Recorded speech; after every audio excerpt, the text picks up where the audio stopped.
ವಯಸ್ಸಾದ ತಾತನನ್ನು ಜಾತ್ರೆಗೆ ಕರೆದುಕೊಂಡು ಹೋಗಿ ಅಲ್ಲೇ ಬಿಟ್ಟು ಬಂದ ನಾನು ನನ್ನ ಗಂಡ. ನಂತರ ನಮ್ಮ ಮಕ್ಕಳಿಂದಲೇ ಕೊನೆಗೆ ನಾವು ಸರಿಯಾದ ಪಾಠ ಕಲಿತೆವು. ನನ್ನ ಹೆಸರು ಕಲಾ. ನನಗೆ ಕಾವ್ಯ ಮತ್ತು ಕರಣ್ ಎನ್ನುವ ಇಬ್ಬರು ಮಕ್ಕಳಿದ್ದಾರೆ. ನನ್ನ ಗಂಡ ಶಂಕರ್ ಒಂದು ದಿನ ಅವರ ತಂದೆ ಹತ್ತಿರ, ಅಪ್ಪ, ನಾವು ನಮ್ಮ ಮನೆ ದೇವರ ಜಾತ್ರೆಗೆ ಹೋಗಿ ತುಂಬ ವರ್ಷಗಳಾಯಿತು, ಈ ಬಾರಿ ಹೋಗಿ ಬರೋಣ ಅಂತ ಹೇಳಿದರು. ಆಗ ಅವರ ತಂದೆ ಹೇಳಿದರು, ಹೌದು ಕಣೋ ಶಂಕರ, ನಾವು ಜಾತ್ರೆಗೆ ಹೋಗಿ ತುಂಬ ವರ್ಷ ಆಯಿತು. ನನಗೂ ಜಾತ್ರೆ ನೋಡಬೇಕು ಅನ್ನೋ ಆಸೆ ಇತ್ತು, ಈ ಸಲ ಹೋಗಿ ಬರೋಣ ಅಂತ ಹೇಳಿದರು.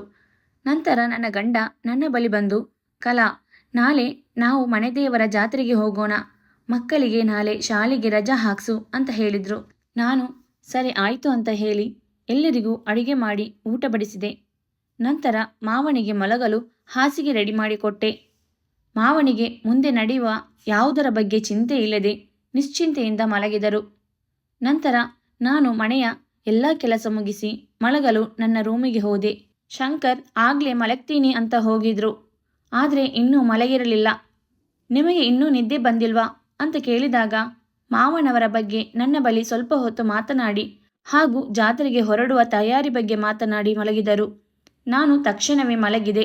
ಬೆಳಗ್ಗೆ ಬೇಗ ಎದ್ದು ಜಾತ್ರೆಗೆ ಹೋಗುವ ತಯಾರಿ ಮಾಡಿಕೊಳ್ಳಬೇಕು ಎಂದು ಬೆಳಗ್ಗೆ ನಾನು ಬೇಗ ಎದ್ದು ದೇವಸ್ಥಾನದಲ್ಲಿ ಬೇಕಾಗುವ ಎಲ್ಲರ ಬಟ್ಟೆಗಳನ್ನು ಹಾಗೆ ಅಲ್ಲಿಗೆ ಬೇಕಾಗುವ ಕೆಲವು ವಸ್ತುಗಳನ್ನು ತೆಗೆದುಕೊಂಡು ಬ್ಯಾಗ್ಗಳಲ್ಲಿ ಜೋಡಿಸಿಕೊಂಡೆ. ನಂತರ ಮನೆಯ ಎಲ್ಲ ಕೆಲಸ ಮುಗಿಸಿ ಶಂಕರ್ನನ್ನು ಎಬ್ಬಿಸಿದೆ. ಆಗಲೇ ಮಾವ ಮಕ್ಕಳು ಎಲ್ಲರೂ ಎಚ್ಚರವಾದರು. ನಂತರ ನಾನು ಮಕ್ಕಳನ್ನು ರೆಡಿ ಮಾಡಿ ಎಲ್ಲರಿಗೂ ಉಪಹಾರ ನೀಡಿದೆ. ನಂತರ ಎಲ್ಲರೂ ಉಪಹಾರ ಸೇವಿಸಿ ಮಕ್ಕಳು ಮತ್ತು ಮಾವ ಕಾರಿನಲ್ಲಿ ಹೋಗಿ ಕುಳಿತುಕೊಂಡರು. ದೇವಸ್ಥಾನದ ಹತ್ತಿರಕ್ಕೆ ತೆಗೆದುಕೊಂಡಿದ್ದ ಬಟ್ಟೆ ವಸ್ತುಗಳ ಬ್ಯಾಗ್ಗಳನ್ನು ಒಟ್ಟಿಗೆ ಜೋಡಿಸಿಕೊಂಡು ಕಾರ್ ಡಿಕ್ಕಿಯಲ್ಲಿ ಇಟ್ಟು ಮತ್ತು ಒಂದು ಬ್ಯಾಗನ್ನು ಮಾತ್ರ ಮಾವನ ಕೈಗೆ ತಂದುಕೊಟ್ಟೆ. ಆಗ ಮಾವ, ಏನಮ್ಮ ಇವು ಅಂತ ಕೇಳಿದರು. ಅಲ್ಲಿ ಸ್ನಾನ ಮಾಡಲು ಬಟ್ಟೆ ಮತ್ತು ಟವೆಲ್ಗಳು ಇವೆ, ಇವು ನಿಮ್ಮ ಬಳಿ ಇರಲಿ ಎಂದು ಹೇಳಿದೆ. ಮಾವ ಆಯಿತು ಅಂತ ತೆಗೆದುಕೊಂಡರು. ಶಂಕರ್ ಕಾರಿಗೆ ಪೂಜೆ ಮಾಡಿ ಕಾರಿನಲ್ಲಿ ಬಂದು ಕುಳಿತು ಗಾಡಿ ಸ್ಟಾರ್ಟ್ ಮಾಡಿದರು. ಗಾಡಿ ಸ್ಟಾರ್ಟ್ ಆಗಿ ಮುಂದೆ ಹೋಗುತ್ತಿರುವಾಗ ಮಕ್ಕಳು ಹಾಡು ಡ್ಯಾನ್ಸ್ ಮಾಡಿ ಕುಣಿದು ಕುಪ್ಪಳಿಸಿದರು. ಮಾವನಿಗೆ ಮೊಮ್ಮಕ್ಕಳೆಂದರೆ ಎಲ್ಲಿಲ್ಲದ ಪ್ರೀತಿ. ಕಾವ್ಯ ಹಾಗೂ ಕರಣ್ಗೂ ಅವರ ತಾತ ಅಂದರೆ ತುಂಬ ಇಷ್ಟಪಡುತ್ತಿದ್ದರು. ನಂತರ ಮಕ್ಕಳು ತಾತನಿಗೆ, ತಾತ ತಾತ ಕತೆ ಹೇಳು ತಾತ, ದೇವಸ್ಥಾನ ಇನ್ನೂ ತುಂಬ ದೂರ ಇದೆ ಅಂತ ತಾತನ ಪೀಡಿಸಿದರು. ಆಗ ಮಾವ ಕತೆ ಹೇಳಲು ಶುರು ಮಾಡಿದರು. ಆದರೆ ನನ್ನ ಹಾಗೂ ನನ್ನ ಗಂಡನ ಮನಸ್ಸಿನಲ್ಲಿ ಬೇರೆ ಯೋಚನೆ ಇತ್ತು. ಹೀಗೆ ಹೋಗುತ್ತಿರುವಾಗ ಮಕ್ಕಳು ಮಧ್ಯದಲ್ಲಿ, ಅಪ್ಪ, ಹೊಟ್ಟೆ ತುಂಬ ಹಸಿತಾ ಇದೆ, ಹೋಟೆಲ್ ಇರೋ ಕಡೆ ಗಾಡಿನ ನಿಲ್ಲಿಸು ಅಂತ ಹೇಳಿದರು. ಆಯಿತು ಮಕ್ಕಳೇ ಅಂತ ಹೇಳಿ ಶಂಕರ್ ಹೋಟೆಲ್ ಮುಂದೆ ಕಾರ್ ನಿಲ್ಲಿಸಿದ್ರು. ಎಲ್ಲರೂ ಹೋಟೆಲ್ ಒಳಗಡೆ ಹೋಗಿ ತಮಗೆ ಇಷ್ಟವಾದ ತಿಂಡಿಯನ್ನು ತಿಂದು ಊಟ ಮುಗಿಸಿ ಮತ್ತೆ ಕಾರಿನಲ್ಲಿ ಬಂದು ಕುಳಿತುಕೊಂಡೆವು. ಆಗ ಶಂಕರ್, ನಾವು ಇನ್ನೇನು ಕೆಲವೇ ಕ್ಷಣದಲ್ಲಿ ದೇವಸ್ಥಾನ ತಲುಪುತ್ತೇವೆ ಅಂತ ಹೇಳಿದರು. ಅಷ್ಟೊತ್ತಿಗೆ ಆಗಲೇ ಮಕ್ಕಳೆಲ್ಲ ಮಲಗಿದ್ದರು. ಮಾವ ಆಗಷ್ಟೇ ಎಚ್ಚರಗೊಂಡರು. ಸ್ವಲ್ಪ ಹೊತ್ತಿನಲ್ಲಿ ದೇವಸ್ಥಾನ ತಲುಪಿದೆವು. ಅಷ್ಟೊತ್ತಿಗೆ ಆಗಲೇ ರಾತ್ರಿ ಆಗಿತ್ತು. ನಾನು ಮಕ್ಕಳನ್ನು ಎಬ್ಬಿಸಿ ಕಾರಿನಿಂದ ಕೆಳಗೆ ಇಳಿಸಿದೆ. ಶಂಕರ್ ದೇವಸ್ಥಾನದ ಆವರಣದಲ್ಲಿ ಒಂದು ರೂಮ್ ಬಾಡಿಗೆಗೆ ತೆಗೆದುಕೊಂಡು ಬಂದರು. ಎಲ್ಲ ವಸ್ತುಗಳನ್ನು ಕಾರಿನಿಂದ ರೂಮಿಗೆ ತೆಗೆದುಕೊಂಡು ಹೋದೆವು. ಶಂಕರ್, ನೀವು ರೂಮಿನಲ್ಲಿ ವಿಶ್ರಾಂತಿ ಪಡೆಯುತ್ತೀರಿ, ನಾನು ಹೋಟೆಲ್ಗೆ ಹೋಗಿ ಎಲ್ಲರಿಗೂ ಊಟ ಕಟ್ಟಿಸಿಕೊಂಡು ಬರುತ್ತೇನೆ ಎಂದು ಹೇಳಿ ಹೋದರು. ನಾನು ಮಕ್ಕಳಿಗೆ ಬಟ್ಟೆ ಬದಲಾಯಿಸಿ ಮುಖ ತೊಳೆಯುವುದಕ್ಕೆ ಹೇಳಿದೆ. ಶಂಕರ್ ಊಟ ತರೋದಕ್ಕೆ ಅಂತ ಹೋಗಿ 2-3 ಗಂಟೆಯಾದರೂ ರೂಮಿಗೆ ಬರಲೇ ಇಲ್ಲ.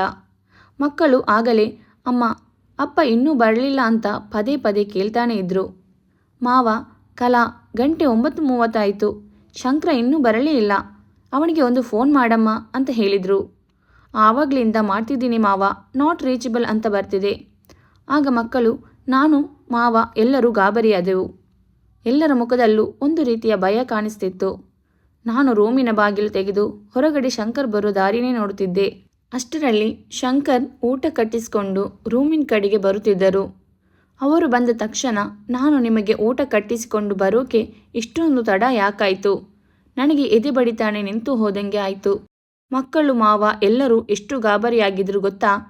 ನಿಮಗೆ ಒಂದು ಫೋನ್ ಮಾಡೋದಿಕ್ಕೂ ಆಗೋದಿಲ್ವಾ ಅಂತ ಒಂದೇ ಉಸಿರಿನಲ್ಲಿ ನಾನು ಅವರಿಗೆ ತರಾಟೆಗೆ ತೆಗೆದುಕೊಂಡೆ. ಅಯ್ಯೋ, ಸ್ವಲ್ಪ ಕೇಳೇ ಇಲ್ಲಿ. ಊಟ ಖಾಲಿ ಆಗಿತ್ತು. ನಾನು ಹೋದಾಗ ಇನ್ನೂ ಅಡುಗೆ ಮಾಡ್ತಿದ್ರು. ಅಲ್ಲಿ ಅಡುಗೆ ಎಲ್ಲ ಮುಗ್ದು ಪ್ಯಾಕ್ ಮಾಡಿ ಕೊಡೋಷ್ಟರಲ್ಲಿ ಸ್ವಲ್ಪ ತಡ ಆಯಿತು ಎಂದು ಹೇಳಿ ಬ್ಯಾಗಿನಲ್ಲಿ ಇರುವ ಚಾರ್ಜರ್ ತೆಗೆದುಕೊಂಡು ಫೋನನ್ನು ಚಾರ್ಜಿಗೆ ಹಾಕಿದರು. ಮಕ್ಕಳೆಲ್ಲ ತುಂಬ ಹೊತ್ತಿನಿಂದ ಹಸಿದುಕೊಂಡಿದ್ದರು. ಮಕ್ಕಳಿಗೆ ಊಟ ಕೊಟ್ಟು ಮಲಗಿಸಿದೆ. ನಂತರ ನಾನು, ಮಾವ, ಶಂಕರ್ ಊಟ ಮಾಡಿ ತುಂಬ ಸುಸ್ತಾಗಿತ್ತು. ಆದ್ದರಿಂದ ಎಲ್ಲರೂ ಮಲ್ಕೊಂಡ್ಬಿಟ್ವಿ. ನಾನು ಬೆಳಿಗ್ಗೆ 4 ಗಂಟೆಗೆ ಎದ್ದು ಹೊರಗಡೆ ಹೋಗಿ ನೋಡಿದಾಗ ದೇವಸ್ಥಾನದ ಆವರಣದಲ್ಲಿ ಜನ ಎಲ್ಲ ಆಗಲೇ ಎದ್ದು ಓಡಾಡ್ತಿದ್ರು. ನಾನು ಎಲ್ಲರನ್ನು ಎಬ್ಬಿಸಿದೆ. ನಾವೆಲ್ಲ ದೇವಸ್ಥಾನದ ಆವರಣಕ್ಕೆ ಹೋದೆವು. ಅಲ್ಲಿ ದೇವಸ್ಥಾನಕ್ಕೆ ಹೊಂದಿಕೊಂಡಂತೆ ಒಂದು ಹೊಳೆ ಹರಿಯುತ್ತಿತ್ತು. ನಾವೆಲ್ಲ ಅಲ್ಲೇ ಹೋಗಿ ಸ್ನಾನ ಮಾಡಿ ಮಕ್ಕಳಿಗೂ ಸ್ನಾನ ಮಾಡಿಸಿ ಬಟ್ಟೆ ಹಾಕಿ ಮತ್ತೆ ದೇವಸ್ಥಾನದ ಆವರಣಕ್ಕೆ ಬಂದ್ವಿ. ಶಂಕರ್ ದೇವರಿಗೆ ಅಭಿಷೇಕ ಮಾಡಿಸಲು ದೇವಸ್ಥಾನದ ಆಡಳಿತ ಕೇಂದ್ರದಲ್ಲಿ ಒಂದು ರಶೀದಿ ಬರೆಸಿ ತಂದರು. ಅಭಿಷೇಕ ಮಾಡಿಸಲು ದೇವಸ್ಥಾನದ ಒಳಗಡೆ ಎಲ್ಲರೂ ಹೋದೆವು. ಅಲ್ಲಿ ಗರ್ಭಗುಡಿಯಿಂದ ಹೊರಗಡೆವರೆಗೂ ತುಂಬ ಜನ ಸೇರಿದ್ದರು. ಹೆಚ್ಚು ನೂಕುನುಗ್ಗಲು ಉಂಟಾಯಿತು. ಆಗ ನಮ್ಮ ಮಾವ ಆಯತಪ್ಪಿ ಕೆಳಗೆ ಬಿದ್ದರು. ಅವರನ್ನು ಮೇಲಕ್ಕೆ ಎತ್ತಿ ನೋಡಿದಾಗ ಅವರ ಕಾಲಿಗೆ ತುಂಬ ಪೆಟ್ಟಾಗಿ ಹಣ್ಣಾದ ಚರ್ಮದಿಂದ ಬೇಗನೆ ರಕ್ತ ಹರಿಯತೊಡಗಿತು. ಆಗ ಶಂಕರ್, ನೀವು ದೇವಸ್ಥಾನದ ಒಳಗೆ ಹೋಗಿ ಅಭಿಷೇಕ ಮುಗಿಸಿ ರೂಮಿಗೆ ಬನ್ನಿ. ನಾನು ಅಪ್ಪನನ್ನು ಆಸ್ಪತ್ರೆಗೆ ಕರೆದುಕೊಂಡು ಹೋಗುತ್ತೇನೆ. ಅಲ್ಲಿಂದ ನೇರವಾಗಿ ನಾನು ರೂಮಿಗೆ ಬರುತ್ತೇನೆ ಎಂದು ಹೇಳಿದರು. ನಾನು ಮಕ್ಕಳನ್ನು ಕರೆದುಕೊಂಡು ದೇವರ ಅಭಿಷೇಕದ ಕಾರ್ಯವನ್ನೆಲ್ಲ ಮುಗಿಸಿ ಅದರ ಪ್ರಸಾದವನ್ನು ತೆಗೆದುಕೊಂಡು ಮಕ್ಕಳ ಜೊತೆ ರೂಮಿಗೆ ಬಂದೆ. ರೂಮಿಗೆ ಬಂದು ನೋಡಿದಾಗ ಅಷ್ಟೊತ್ತಿಗಾಗಲೇ ಶಂಕರ್ ಮತ್ತು ಮಾವ ರೂಮಿಗೆ ಬಂದಿದ್ದರು. ಮಾವ ಮಲಗಿದ್ದರು. ಅವರ ಕಾಲಿಗೆ ಪಟ್ಟಿ ಕಟ್ಟಲಾಗಿತ್ತು. ಆಗ ಮಕ್ಕಳು ತಾತನ ಬಳಿ ಹೋಗಿ, ತಾತ, ನಿನಗೆ ಏನಾಯಿತು ಹೇಳು ಎಂದು ಅಳತೊಡಗಿದ್ದರು. ಆಗ ನಾನು, ಈಗ ನಾವು ದೇವಸ್ಥಾನದಲ್ಲಿ ಇದ್ದೇವೆ, ನೀವು ಈ ರೀತಿ ಅಳುವುದು ಸರಿಯಲ್ಲ ಎಂದು ರೇಗಿದೆ. ಅವರು ಸುಮ್ಮನಾದರು. ಆಗ ಶಂಕರ್, ನಾನು ಗ್ಯಾಸ್ ಮತ್ತು ಒಲೆ ತೆಗೆದುಕೊಂಡು ಬರ್ತೀನಿ, ನೀನು ಬೇಗ ಬೇಗ ದೇವರ ನೈವೇದ್ಯದ ಅಡುಗೆ ತಯಾರಿ ಮಾಡಿಕೋ ಅಂತ ಹೇಳಿ ಹೊರಗಡೆ ಹೋಗಿ ಗ್ಯಾಸ್ ಮತ್ತು ಒಲೆಯನ್ನು ತೆಗೆದುಕೊಂಡು ಬಂದರು. ನಾನು ಅಡುಗೆ ಸಾಮಾನುಗಳನ್ನೆಲ್ಲ ಜೋಡಿಸಿ ಇಟ್ಟಿದ್ದೆ. ಆಗ ಶಂಕರ್ ಹೇಳಿದರು, ಈಗ ದೇವರಿಗೆ ನೈವೇದ್ಯ ಅರ್ಪಿಸಿ ನಾವು ಪ್ರಸಾದ ತೆಗೆದುಕೊಂಡು ಬಂದು ಸ್ವಲ್ಪ ವಿಶ್ರಾಂತಿ ತೆಗೆದುಕೊಳ್ಳೋಣ. 2 ಗಂಟೆಯ ನಂತರ ಮತ್ತೆ ರಥೋತ್ಸವ ನಡೆಯುತ್ತದೆ. ಅದನ್ನು ನೋಡಿಕೊಂಡು ನಾವು ನಮ್ಮ ಊರಿಗೆ ಹೋಗೋಣ ಎಂದು ಹೇಳಿದರು.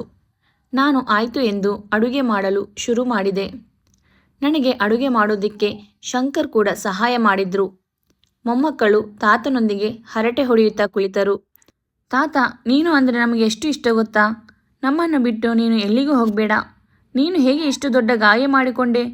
ನಿನಗೆ ತುಂಬ ನೋವಾಗ್ತಿದೆಯಾ ಅಂತ ಪ್ರಶ್ನೆಗಳ ಮೇಲೆ ಪ್ರಶ್ನೆ ಕೇಳುತ್ತಾ ತಾತ ಮೊಮ್ಮಕ್ಕಳ ಸಂವಾದ ನಡೆಯುತ್ತಿತ್ತು. ಇತ್ತ ಅಡುಗೆ ಕೂಡ ರೆಡಿಯಾಗಿತ್ತು. ನಂತರ ಶಂಕರ್ ದೇವರ ನೈವೇದ್ಯ ತೆಗೆದುಕೊಂಡು ಹೋಗಿ ದೇವರಿಗೆ ಅರ್ಪಿಸಿ ಬಂದರು. ನಾನು ಮಕ್ಕಳಿಗೆ ಊಟ ಮಾಡಿಸಿ ಮಾವನಿಗೂ ಸ್ವಲ್ಪ ಊಟ ಕೊಟ್ಟು ಔಷಧಿ ಕೊಟ್ಟೆ. ನಂತರ ನಾನು ಶಂಕರ್ ಊಟ ಮಾಡಿ ಸ್ವಲ್ಪ ಸಮಯ ಎಲ್ಲರೂ ಮಲಗಿದೆವು. ಸ್ವಲ್ಪ ಹೊತ್ತಿನಲ್ಲಿ ನಾನು ಎದ್ದು ಎಲ್ಲ ಬಟ್ಟೆಗಳನ್ನು ತೊಳೆದು ಹಾಕಿ ಎಲ್ಲ ವಸ್ತುಗಳನ್ನು ಜೋಡಿಸಿಕೊಂಡೆ. ಯಾಕಂದರೆ ರಥೋತ್ಸವದ ಸಮಯ ಹತ್ತಿರ ಇತ್ತು. ಅದನ್ನು ಮುಗಿಸಿಕೊಂಡು ನಾವು ಊರಿಗೆ ಹೊರಡುವವರಿದ್ದೆವು. ರಥೋತ್ಸವದ ಸಮಯನೂ ಆಯಿತು. ಆದರೆ ಮಾವ ಎಚ್ಚರವಾಗಿರಲಿಲ್ಲ. ಆಗ ಶಂಕರ್ ಹೇಳಿದರು, ಅಪ್ಪ ರಥೋತ್ಸವಕ್ಕೆ ಬರೋದು ಬೇಡ. ಅಪ್ಪನ ಕಾಲಿಗೆ ತುಂಬ ಏಟಾಗಿದೆ. ಅದು ಅಲ್ಲದೆ ಅಲ್ಲಿ ತುಂಬ ಜನ ಸೇರಿರುತ್ತಾರೆ. ಮತ್ತೆ ಅವರಿಗೆ ಏನಾದರೂ ತೊಂದರೆ ಆದರೆ ತುಂಬ ಕಷ್ಟ ಆಗುತ್ತೆ ಅಂತ ಹೇಳಿ ನನ್ನನ್ನು ಮಕ್ಕಳ ಜೊತೆ ಕರ್ಕೊಂಡು ರಥೋತ್ಸವ ನಡೆಯುತ್ತಿದ್ದ ಜಾಗಕ್ಕೆ ಹೋದರು. ರಥೋತ್ಸವ ತುಂಬ ಚೆನ್ನಾಗಿ ನಡೆಯಿತು. ಅದನ್ನು ನೋಡಲು 2 ಕಣ್ಣುಗಳೇ ಸಾಲದಂತಿತ್ತು. ಜನರ ಹರ್ಷೋದ್ಧಾರವಂತೂ ಮುಗಿಲು ಮುಟ್ಟಿತ್ತು. ಮಕ್ಕಳು ಅದನ್ನೆಲ್ಲ ನೋಡಿ ತುಂಬ ಖುಷಿಪಟ್ಟರು. ಮಕ್ಕಳು ಅಲ್ಲಿ ಕೆಲವು ಆಟಿಕೆಗಳನ್ನು ಕೊಂಡುಕೊಂಡರು ಮತ್ತು ತಾತನಿಗೆ ಕೈಗೆ ದಾರ ಕಟ್ಟಲು ಕೆಂಪು ದಾರ ತೆಗೆದುಕೊಂಡರು. ಜಾತ್ರೆಯೆಲ್ಲ ಸುತ್ತಾಡಿದರು. ಅವರಿಗೆ ಬೇಕಾದ ತಿಂಡಿಯನ್ನು ತೆಗೆಸಿಕೊಂಡು ತಿಂದರು. ಅದಾಗಲೇ ಮಕ್ಕಳಿಗೆ ನಿದ್ರೆ ಬರ್ತಾ ಇತ್ತು. ಅಷ್ಟೊತ್ತಿಗಾಗಲೇ ರಾತ್ರಿ 9 ಗಂಟೆ ಆಗಿತ್ತು. ನಾನು ಮಕ್ಕಳನ್ನು ಕಾರಿನಲ್ಲಿ ಮಲಗಿಸಿ ಅವರ ಬಳಿಯೇ ಕುಳಿತುಕೊಂಡೆ. ಶಂಕರ್ ರೂಮಿಗೆ ಹೋಗಿ ಅಲ್ಲಿದ್ದ ವಸ್ತುಗಳನ್ನು ತೆಗೆದುಕೊಂಡು ಬಂದು ಕಾರಿನಲ್ಲಿ ಇಟ್ಟರು ಮತ್ತು ಮಾವನನ್ನು ಅಲ್ಲೇ ಬಿಟ್ಟು ಬಂದರು. ಮಕ್ಕಳು ಮಲಗಿದ್ದರಿಂದ ತಾತನನ್ನು ಕೇಳುವವರು ಯಾರೂ ಇರಲಿಲ್ಲ. ಶಂಕರ್ ಕಾರ್ ಸ್ಟಾರ್ಟ್ ಮಾಡಿಬಿಟ್ರು. ತಾತ ಅಲ್ಲೇ ಉಳಿದುಕೊಂಡರು. ಗಾಡಿ ಸ್ವಲ್ಪ ಮುಂದೆ ಹೋಗುತ್ತಿದ್ದಂತೆಯೇ ಟೈರ್ ಪಂಚರ್ ಆಯಿತು. ಶಂಕರ್ ಕಾರಿಂದ ಕೆಳಗಡೆ ಇಳಿದು ನಾನು ಮೆಕ್ಯಾನಿಕ್ನ ಕರ್ಕೊಂಡು ಬರ್ತೀನಿ ಅಂತ ಹೇಳಿ ಹೋದರು. ನಂತರ ನಾನು ನಿದ್ದೆಗೆ ಜಾರಿಬಿಟ್ಟೆ. ಮಕ್ಕಳಿಗೆ ಎಚ್ಚರವಾಯಿತು ಮತ್ತು ತಾತನನ್ನು ನೋಡಿದರೂ ಎಲ್ಲೂ ಇರಲಿಲ್ಲ. ನಾನು ಮಲಗಿದ್ದನ್ನು ನೋಡಿ ಕಾರಿನಿಂದ ಕೆಳಗೆ ಇಳಿದು ಮಕ್ಕಳು ದೇವಸ್ಥಾನದ ಕಡೆಗೆ ಹೊರಟರು. ಇತ್ತ ಶಂಕರ್ ಮೆಕ್ಯಾನಿಕ್ನ ಕರೆದುಕೊಂಡು ಬಂದು ಗಾಡಿ ರಿಪೇರಿ ಮಾಡುವುದಕ್ಕೆ ಹೇಳಿದರು. ನಂತರ ಕಾರಿನೊಳಗೆ ನೋಡಿದಾಗ ನಾನು ಮಲಗಿಬಿಟ್ಟಿದ್ದೆ. ಮಕ್ಕಳು ಇರಲಿಲ್ಲ. ತಕ್ಷಣ ಅವರು ನನ್ನನ್ನು ಎಬ್ಬಿಸಿದರು. ಮಕ್ಕಳೆಲ್ಲೂ ಕಾಣ್ತಾ ಇಲ್ಲ, ನೀ ನೋಡಿದರೆ ಗಾಢ ನಿದ್ರೆಯಲ್ಲಿದ್ದೀಯಾ ಅಂತ ಹೇಳಿ ನನ್ನ ಕೆನ್ನೆಗೆ 2 ಬಾರಿಸಿದರು. ಗಾಬರಿಯಿಂದ ಎಲ್ಲ ಕಡೆ ಹುಡುಕಿದರು, ಆದರೆ ಮಕ್ಕಳು ಎಲ್ಲೂ ಕಾಣಲಿಲ್ಲ. ಇತ್ತ ರೂಮಿನಲ್ಲಿ ತಾತನಿಗೆ ಎಚ್ಚರವಾಗಿತ್ತು. ತನ್ನ ಮನೆಯವರನ್ನ ಹುಡುಕಾಡುತ್ತಾ ಎಲ್ಲರಲ್ಲೂ ವಿಚಾರಿಸತೊಡಗಿದರು. ಮಗ ಸೊಸೆ ಮತ್ತು ಮಕ್ಕಳಿಗಾಗಿ ಹುಡುಕಿ ಸುಸ್ತಾಗಿ ಹೋಗಿದ್ದರು. ಕೊನೆಗೆ ದೇವಸ್ಥಾನದ ಒಂದು ಜಗಲಿ ಮೇಲೆ ಬಂದು ಕುಳಿತಿದ್ದರು. ಮಕ್ಕಳು ಸೀದಾ ರೂಮಿಗೆ ಹೋದರು. ಅಲ್ಲಿ ನೋಡಿದರೆ ತಾತ ಇರಲಿಲ್ಲ. ಅವರು ಕೂಡ ಅಜ್ಜನನ್ನ ಎಲ್ಲ ಕಡೆ ವಿಚಾರಿಸತೊಡಗಿದರು. ಅಲ್ಲಿ ಒಬ್ಬ ವ್ಯಾಪಾರಿ, ನಿಮ್ಮ ತಾತ ದೇವಸ್ಥಾನದ ಬಳಿ ನಿಮ್ಮನ್ನು ಹುಡುಕಿಕೊಂಡು ಹೋಗಿದ್ದಾರೆ ಎಂದು ಹೇಳಿದ. ಆಗ ಮಕ್ಕಳು ತಾತ ಇರುವ ಜಾಗಕ್ಕೆ ಹೋದರು. ತಾತ ದೇವಸ್ಥಾನದ ಜಗಲಿ ಮೇಲೆ ಮಲಗಿದ್ದರು. ತಾತನ ಬಳಿ ಹೋಗಿ ಇಬ್ಬರು ತಾತನನ್ನು ಎಬ್ಬಿಸಿ ತಬ್ಬಿಕೊಂಡರು. ಆದರೆ ಅಪ್ಪ ಅಮ್ಮ ನಿನ್ನೆ ಬಿಟ್ಟು ಹೋಗುತ್ತಿದ್ದರು ಅಂತ ತಾತನಿಗೆ ಹೇಳಲಿಲ್ಲ. ಮತ್ತು ಅವರು ಮತ್ತೆ ಅದೇ ರೂಮಿಗೆ ಬಂದು ಅಪ್ಪ ಅಮ್ಮನ ಬರುವಿಕೆಗಾಗಿ ಕಾಯುತ್ತಾ ಕುಳಿತುಕೊಂಡರು. ಶಂಕರ್ ಮತ್ತು ನಾನು ಮಕ್ಕಳನ್ನು ಹುಡುಕಿಕೊಂಡು ಎಲ್ಲ ಕಡೆ ಸುತ್ತಾಡಿ ಅಲಿದೆವು. ಅವರು ಎಲ್ಲೂ ಕಾಣಲಿಲ್ಲ. ತಕ್ಷಣ ನಾವು ಬಾಡಿಗೆಗೆ ಮಾಡಿದ್ದ ರೂಮಿನ ಕಡೆ ಹೊರಟೆವು. ಅಲ್ಲಿ ತಾತ ಮಕ್ಕಳು ರೂಮಿನೊಳಗೆ ಕುಳಿತುಕೊಂಡಿದ್ದರು. ನಾವು ಅವರನ್ನು ಮನೆಗೆ ಕರೆದುಕೊಂಡು ಬಂದೆವು. ನಾವು ಮನೆಗೆ ಬಂದು ತಲುಪುವುದರೊಳಗೆ ಬೆಳಿಗ್ಗೆ 10 ಗಂಟೆ ಆಗಿತ್ತು. ನನ್ನ ಮಗ ಕರಣ್ ತುಂಬ ಸುಸ್ತಾಗಿ ಮಲಗಿಬಿಟ್ಟಿದ್ದ. ನಾನು ಊಟ ಮಾಡುವಂತ ಕೂಡ ಎಬ್ಬಿಸಲಿಲ್ಲ, ಏನೂ ಕೇಳಲಿಲ್ಲ. ಸುಮ್ಮನೆ ಹೋಗಿ ಮಲಗಿಬಿಟ್ಟೆ. ಶಂಕರ್ ಕೂಡ ಮಲಗಿದರು. ಆದರೆ ಕಾವ್ಯ ಎದ್ದಿದ್ದಳು. ಅವಳು ಹೋಗಿ ಅಜ್ಜನನ್ನು ಎಬ್ಬಿಸಿ, ತಾತ ಊಟ ಮಾಡು ಏಳು ಅಂತ ಹೇಳಿದಳು. ಇಲ್ಲ ಕಾವ್ಯ, ನನಗೆ ಹಸಿವಿಲ್ಲ ಎಂದು ತಾತ ಹೊರಗಡೆ ಹೋದರು. ಆಗ ಕರಣ್ ಮತ್ತು ಕಾವ್ಯ ಅಪ್ಪ ಅಮ್ಮನ ಬಳಿ ಬಂದು, ಅಪ್ಪ ಅಮ್ಮ, ನೀವು ತಾತನಿಗೆ ಯಾಕೆ ಅಲ್ಲಿ ಬಿಟ್ಟು ಬರಲು ಪ್ರಯತ್ನಿಸಿದಿರಿ? ನಮಗೆ ಗೊತ್ತಿತ್ತು. ನಾವಿಬ್ಬರು ನೀವು ದೇವಸ್ಥಾನಕ್ಕೆ ಹೊರಡುವ ಮುನ್ನ ಮಾತನಾಡಿಕೊಂಡ ಮಾತುಗಳನ್ನು ಕೇಳಿಸಿಕೊಂಡಿದ್ದೆವು. ಅದಕ್ಕೆ ನಾವು ತಾತನನ್ನು ಅಲ್ಲಿ ಬಿಟ್ಟು ಬರಲು ಬಿಡಲಿಲ್ಲ. ಆಗ ನನ್ನ ಮಗಳು, ಅಪ್ಪ, ಮುಂದೆ ಕರಣ್ ನಿಮ್ಮನ್ನ ಹೀಗೆ ಬಿಟ್ಟು ಬಂದರೆ ನಿಮ್ಮ ಪರಿಸ್ಥಿತಿ ಏನಾಗುತ್ತದೆ? ತಾತ ಎಷ್ಟು ಮುಗ್ಧ, ಅಂಥವರನ್ನು ಬಿಟ್ಟು ಬರುವ ಮನಸ್ಸು ಹೇಗೆ ಮಾಡಿದ್ದೀರಿ? ನಾವು ಕಾಣಲಿಲ್ಲ ಎಂದು ನೀವು ಎಷ್ಟು ಚಡಪಡಿಸಿ ನಮ್ಮನ್ನು ಹುಡುಕಾಡುತ್ತಾ ಬಂದಿರಿ. ಹಾಗೆ ತಾತ ಕೂಡ ನಮ್ಮನ್ನು ಹುಡುಕಿ ಹುಡುಕಿ ಸುಸ್ತಾಗಿ ದೇವಸ್ಥಾನದ ಜಗಲಿಯ ಮೇಲೆ ಮಲಗಿದ್ದರು. ಅಪ್ಪ, ತಾತ ನಿಮ್ಮಿಂದ ಏನನ್ನೂ ಅಪೇಕ್ಷೆ ಮಾಡುವುದಿಲ್ಲ. ಹೆಚ್ಚೆಂದರೆ ಒಂದು ಹೊತ್ತು ಊಟ ಅಷ್ಟೇ. ನಿಮಗೆ ನೋಡಿಕೊಳ್ಳಲು ಆಗದೇ ಇದ್ದರೆ ತಾತ ಇರುವಷ್ಟು ದಿನ ತಾತನ ನಾವು ನೋಡ್ಕೋತೀವಿ ಅಂತ ಮಗಳು ಹೇಳಿದಳು. ಮಕ್ಕಳಷ್ಟು ಶುದ್ಧ ಮನಸ್ಸು ದೊಡ್ಡವರಿಗೆ ಇದ್ದಿದ್ದರೆ ಇಂದು ಇಷ್ಟೊಂದು ವೃದ್ಧಾಶ್ರಮಗಳು ಇರುತ್ತಿರಲಿಲ್ಲ.